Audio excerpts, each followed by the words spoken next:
আমার মতো পাকনামি করলে আপনারা ফ্রিতে একটি করে বাস খেতে পারেন। আসসালামু আলাইকুম everyone, it's me 07 and welcome to my Facebook page. And আমার সাইকেলে হাবের অবস্থা খুব খারাপ, একদম ক্যাসেট ঘুরতাছে না, যার কারণে আজকে ভাবলাম বাসায় বসে না থেকে চলে যাই সাইকেলটা সার্ভিসিং করার জন্য।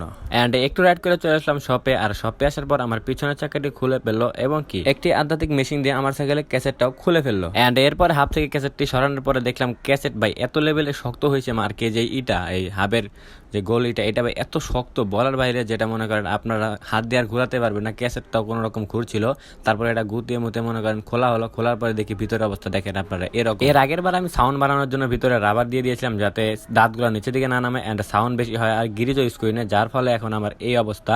আর কি বলবো, নিজের দোষে নিজে এখন আমি প্লেট মুছতাছি, এখন কিছু করার নাই।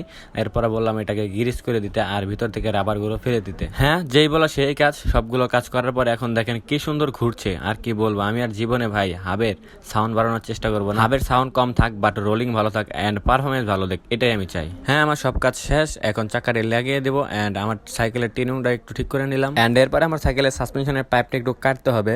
দ্যাটস ওয়াই হেডসেটের নাটগুলো খুলে নিলাম এন্ড শর্ট স্টিমটাও খুলে নিলাম। একটি আধুনিক যন্ত্রের সাহায্যে আমার পাইপটিও কেটে দিল। এন্ড আরেকটা কথা বলি, এখানে কিন্তু অনেক ধরনের ডিজিটাল যন্ত্রপাতি ইউজ করা হয়, যেটা হয়তো আপনারা জানেন না, আমি নিজেও জানতাম না। কাজ করাচ্ছি এন্ড একটা করে ডিজিটাল যন্ত্রপাতি দেখতে পাচ্ছি। সো হ্যাঁ, আপনারাও চাইলে এখানে আসতে পারেন। এটা মা সাইকেল স্টোর, আপনারা জানেন আমি এখানে এখন কাজ করাই। সো আপনারা এখানে ভিজিট করতেই পারেন, কারণ ওনাদের কাজের দক্ষতা অনেক ভালো। এন্ড এরপরে আমার সাইকেলের ব্রেকে একটু তেল ভরে নিলাম। তেল অনেকটা পড়ে গিয়েছিল, আমার উপরে নাটটা অনেক লুজ, যার কারণে তেল মাঝে মধ্যে পড়ে যায়। তারপর একটা নতুন নাটও দিয়ে দিল, আর কি ইউজ বাট নতুন একটা নাট লাগিয়ে নিলাম এখান থেকে। হ্যাঁ, আমার সাইকেলের সব কাজ শেষ এন্ড সাইকেলের লুকটা ঠিক এরকম আসছে নতুন একটা হ্যান্ডেল লাগানোর পরে। সাইকেলটা কেমন লাগছে সবাই কমেন্টে জানাবেন। সো গাইস, আজকে ভিডিও এতটুকু দেখা হচ্ছে। নেক্সট ভিডিওতে thanks for watching this video. If you like this video don't forget to share. আল্লাহ হাফেজ।